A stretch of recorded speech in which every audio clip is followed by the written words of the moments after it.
যখন সকল মানুষ উঠবে, আমি 4 শ্রেণীর লোকের মধ্যে প্রথম শ্রেণী যারা হবে তাদেরকে বিনা হিসাবে জাহান্নামের মধ্যে পৌঁছে দেব। এরা হলো তারা যারা দুনিয়ার মধ্যে আমার দিন ধর্ম থেকে ফিরে কাফের হয়ে গেছে, কাফের হওয়ার কারণে তাদের সব আমলগুলো বরবাদ করে দিয়েছে। অনেক আমল করেছে, 1 নম্বর তো কাফের, অস্বীকার করে, সেটা বাদ। আবার মুসলমানের মধ্যেও অনেকে এমন আছে যারা আমল অনেক করেছে, রোজা হজ যাকাত অনেক কিছু করেছে, কিন্তু দিনের কোনো ব্যাপারে অস্বীকার করেছে, কোনো ব্যাপারকে হালালকে হারাম মনে করেছে, হারামকে হালাল মনে করেছে, অথবা হারামকে হারাম মানে নাই, হালালকে হালাল মানে নাই। এইরকম শ্রেণীর মানুষকে আল্লাহ রাব্বুল আলামিন সিলমোহর মেরে দিয়ে বলেছেন, উলাইকা হাবিতাত আমালুহুম ফিদ দুনিয়া ওয়াল আখিরাহ, তাদের সকল আমলগুলো বাতিল হয়ে যাবে। যা বুঝবেন ইনশাআল্লাহ। আচ্ছা, কি বললাম? কিয়ামতের ময়দানে কয় শ্রেণীর মানুষ হবে? আরো জোরে বলেন। 4 শ্রেণী। 1 শ্রেণীর মানুষ হবে যারা বিনা হিসেবে জান্নাতি, জোরে বলেন না সুবহানাল্লাহ। আর 1 শ্রেণীর মানুষ হবে যারা বিনা হিসাবে জাহান্নামী, জোরে বলেন না নাউযুবিল্লাহ। আর 1 শ্রেণীর মানুষ হবে যারা হিসাব দিয়ে জান্নাতে যাবে, কিন্তু হিসাবটা হবে সহজ। আর 1 শ্রেণীর মানুষ হবে যারা হিসাব দিয়ে জান্নাতে যাবে, কিন্তু হিসাবটা হবে কঠিন। তাহলে বলেন দেখি কয় শ্রেণীর মানুষ কিয়ামতের ময়দানে হবে? 4 শ্রেণী। প্রথম শ্রেণী কি? বিনা হিসাবে জাহান্নাম। দ্বিতীয় শ্রেণী বিনা হিসাবে জান্নাত। তৃতীয় শ্রেণী হিসাব হবে, কিন্তু হিসাবটা সহজ হবে। চতুর্থ শ্রেণী হলো হিসাব হবে, হিসাবটা হবে কঠিন।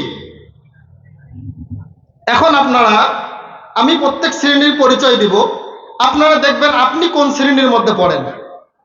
মিলাবেন তো ইনশাআল্লাহ? হ্যাঁ। প্রথম প্রকার যারা বিনা হিসাবে জাহান্নামী হয়ে যাবে, তারা কারা?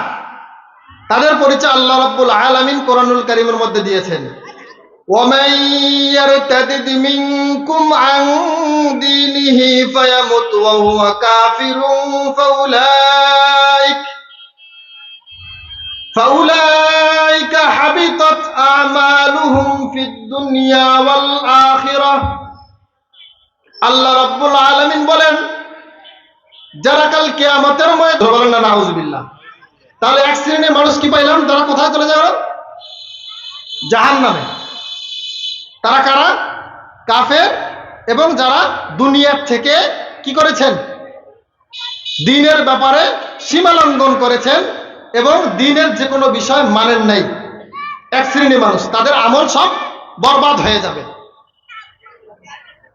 এখন আমাদের ভেতরে সমাজে অনেক মানুষ এমন আছে যারা সুদ খায় বলেই কি বলে? সুদের বিরুদ্ধে কিছু বললে গায়ে লাগে। লাগে কি লাগে না? আর আসতে বলেন। ঘুষ খায় বলে ঘুষের আলোচনা করলে গায়ে লাগে। আবার বলে এই আলোচনার কি দরকার, এই আলোচনার কি দরকার, এই আলোচনা ঠিক না। এই হলো যারা এরকম মন মানসিকতা হবে, তারাও উলাইকা হাবিতাত আমালুহুম ফিদ দুনিয়া ওয়াল আখিরাহ। যত বড়ই নামাজি হোক না কেন, যত বড়ই রোজাদার হোক না কেন, তার আমল কোনো কাজে আসবে না। পেছনে আমার বাবা আছে। আব্বু, আপনি একটু উপরে আসেন। আসেন, উপরে আসেন। আপনারা অনুমতি দিলে আব্বু একটু আমি উপরে নিয়ে আসি। হ্যাঁ, আব্বু একটু উপরে আসেন। আসলে এখানে বসে তো একটু। তো বলতেছিলাম, 1 শ্রেণী জাহান্নামে চলে গেল না, তারা আমাদের সমাজেও আছে। তো এরকম কেউ থাকলে আমরা নিজে ঠিক হয়ে যাই। 2 নম্বর হলো যারা বিনা হিসাবে জান্নাতে চলে যাবে, বিনা হিসাবে জান্নাতে চলে যাবে। এক হাদিসের মধ্যে রাসূলুল্লাহ সাল্লাল্লাহু আলাইহি ওয়াসাল্লাম বলেন, আল্লাহ রাব্বুল আলামিন আমাকে 70,000 মানুষকে জান্নাতে যাওয়ার, বিনা হিসেবে জান্নাতে যাওয়ার সুপারিশ করার অধিকার দিয়েছেন। জোরে বলেন না সুবহানাল্লাহ। সাহাবায়ে কেরামকে বলার পর সাহাবায়ে কেরাম বললেন, ওমর রাদিয়াল্লাহু তাআলা বলেন, ইয়া রাসূলুল্লাহ, ইয়া হাবিবাল্লাহ, আপনাকে রাসূল 70,000-এর কথা বললেন, আপনি কি বেশি বাড়ান নাই?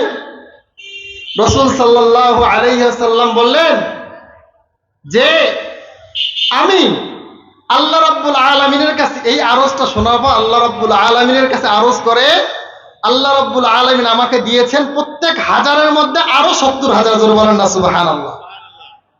তো এতগুলো মানুষ বিনা হিসাবে জান্নাতে চলে যাবে। এখন জানার দরকার আছে না নাই যে আমরা এর মধ্যে আছি কিনা? জানার দরকার আছে? আছে। এই শ্রেণীর মানুষ কারা? তারা হলো যারা দুনিয়ায় ঈমান নিয়ে মৃত্যুবরণ করবে এবং তার আমলনামার সব গুনাহকে মাফ করে নিয়ে মৃত্যুবরণ করবে। বলেন দেখি আমাদের কে এমন আছে যে একবারে সব আমলনামা কোনো গুনাহ নাই মৃত্যুবরণ করছে? আছে এমন কেউ?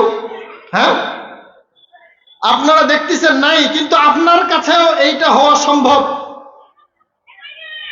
আল্লাহ রাসূল সাল্লাল্লাহু আলাইহি সাল্লাম বলেছেন প্রত্যেকটা মানুষ গুনাহগার। আবার বললেন যে কেউ গুনাহ নিয়ে গুনাহ ছাড়া মৃত্যুবরণ করলে জান্নাত। কেন বললেন?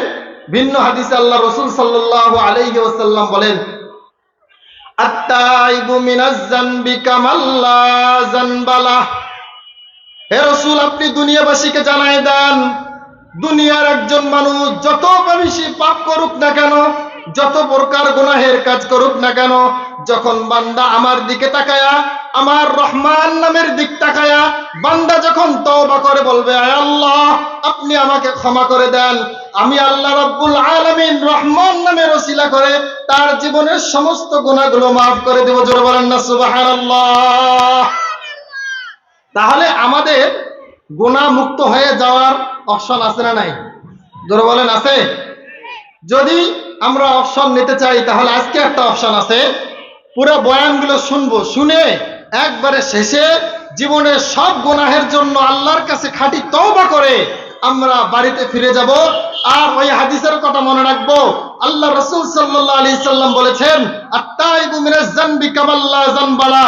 আল্লাহকে বলবেন, আয় আল্লাহ জীবনে অনেক গুনাহ করেছি, জীবনে অনেক ঘুষ খেয়েছি, মদ খেয়েছি, জিনা করেছি, ব্যভিচার করেছি, আপনার কাছে দয়ার অভাব নাই, রাসূলের হাদিস শুনেছি, তওবা করলে মাফ হয়ে যাবে, আজকে আপনি আমাকে মাফ করে দেন। জোরে বলেন না সুবহানাল্লাহ।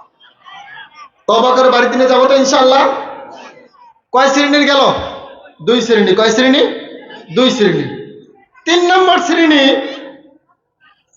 যারা হিসাব হবে, কিন্তু হিসাবটা হবে সহজ। কি সহজ? কথা বলেন, সহজ। এই শ্রেণীর মানুষ কিয়ামতের ময়দানে আল্লাহর সামনে দাঁড়ায় যাবে। দাঁড়ানোর পর আল্লাহ রব্বুল আলামিন বান্দাকে আলাদা করবে। করার পর বান্দার সামনে 3টা জিনিস উপস্থাপন করা হবে। একটা হলো আল্লাহর যে নিয়ামতগুলো দেওয়া হয়েছে এগুলোকে উপস্থাপন করা হবে। 2 নম্বর হলো বান্দা যে আমল করেছে এগুলোকে উপস্থাপন করা হবে। 3 নম্বর হলো বান্দা যে গুনাহ করেছে এই গুনাহগুলোকে আল্লাহ উপস্থাপন করবে। উপস্থাপন করার পর আল্লাহ রাব্বুল আলামিন বলবে, ওরে বান্দা, যদি তোর উপর আমি যথাযথ বিচার করি তাহলে তোর জাহান্নাম ছাড়া কোনো পথ হবে না, কিন্তু আমি তো রহমান, তোরে আমি জান্নাতে দিতে চাই। সুতরাং আজকে তুই যে আমার নিয়ামতগুলো পেয়েছিস আর তুই যে আমল করেছিস, আমি তোর নিয়ামতগুলো তোর কাছে দিয়ে দিলাম আর তোর আমলগুলো আমি দিয়ে দিলাম, 2টার মধ্যে ঢিসমিস করে দিলাম। 2টা শেষ, আর একটা কি বাকি থাকলো? গুনাহগুলো। এবার বান্দা তো অবাক, আরে এখন তো গুনাহটা আটকে গেল না? বান্দা মাথা নিচু করে থাকবে। আল্লাহ রাব্বুল আলামিন বলবেন, ওরে বান্দা, তুই তো নামাজের মধ্যে বলেছিলি আর রহমানির রহিম, আমি রহমান, আমি রহিম। তুই আমাকে রহমান রহিমের অনেক ওয়াজ শুনেছিলি, দুনিয়াও কিছু কিছু দেখেছিস। আজকে কিয়ামতের ময়দানে আমি আল্লাহ রাব্বুল আলামিন এই রহমান রহিমের ওসিলা করে আমি তোর জীবনের সব গুনাহগুলো মাফ করে দিলাম। আর একটা শ্রেণী আছে, যে শ্রেণীরা জান্নাতে যাবে, কিন্তু হিসাবটা হবে কঠিন, কঠিন হিসাব হবে। আল্লাহ আমাদের সকলকে হেফাজত করুন, সকল বলেন আমিন। এই শ্রেণীর কারা? এই শ্রেণী হলো আল্লাহ রাব্বুল আলামিন তো কিছু মানুষকে বিজয় হিসেবে জান্নাতে দিয়ে দিলেন, আবার কিছু মানুষকে সহজে জান্নাতে পৌঁছে দিলেন। আর এক শ্রেণীর মানুষকে ধরবেন, ধরার পর বলবেন, বস এবার তুই আমার হিসাব দে, কি নিয়ামত নিয়েছে, আমাকে কি নিয়ামত, এত নিয়ামত ভোগ করলে আমাকে কি দিলি। এই কথা বলে আল্লাহ রাব্বুল আলামিন বান্দাকে ধরে ফেলবে। ভালো মতো জিনিসটা আপনি একটু স্মরণ করেন, কি অবস্থা হবে। কিয়ামতের সব মানুষ কিয়ামতের ময়দানে একত্রিত হয়ে গেছে। এই সময় আপনি আমি আল্লাহর সামনে দাঁড়ায় গেছি, আপনি আমি দাঁড়ায় গেছি এবং আল্লাহর সামনে আটকে গেছি। আল্লাহ আমাদের হিসাব নিকাশ শুরু হয়ে গেছে। আল্লাহ সেদিন হুঙ্কার দিয়ে বলবে, লিমানিল মুলকুল ইয়াউম লিল্লাহিল ওয়াহিদিল কাহ্হার, আজকের রাজত্ব কার, রাগান্বিত আল্লাহ। এই বলে আল্লাহ রাজ সিংহাসনে বসে আপনাকে আমাকে নিয়ে আল্লাহ বসে যাবেন এবং বলবেন, হে বান্দা তোকে এত নিয়ামত দিয়েছি, হিসাব দে। বান্দা চুপ হয়ে যাবে, কোনো হিসাব থাকবে না। এরপরও যখন আটকে গেছে, এরা তো হলো বাটপার কোয়ালিটি। কি কোয়ালিটি? বাটপার কোয়ালিটি। এই বলবে, আল্লাহ কে বলছে আমি নামাজ পড়ি না, আমি তো নামাজ পড়ছি। কে বলছে আমি যাকাত দেই না, আমি তো যাকাত দিছি। বাটপার ওজন নাই? দুনিয়াতে দেখেন না বাটপারি করে। এরা আল্লাহর সামনে কি করবে? বাটপারি করবে।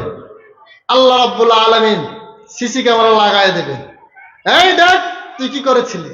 আটকে যাবে, হ্যাঁ হ্যাঁ কিরে ওমা, এদিকে একদিন একটা টান মারছিলাম, বন্ধুর সঙ্গে দেখাই দিয়ে দিছি। ওমা দেখি একদিন একটা বোতল মারছিলাম, আল্লাহ দেখি দেখে লাইছে, এ কিরে। সে অবাক হয়ে যাবে, আল্লাহ এটা তুমি কেমনে। আল্লাহ বলবে, তোর বলেছিলাম দুই পাশে দুইটা ফেরেশতা আছে, সব সময় তুই কি করতেছিস এটা তোরে দেখে ফেলতেছি। সেদিন সে ব্যক্তিটা আল্লাহর সামনে ধরা খেয়ে যাবে।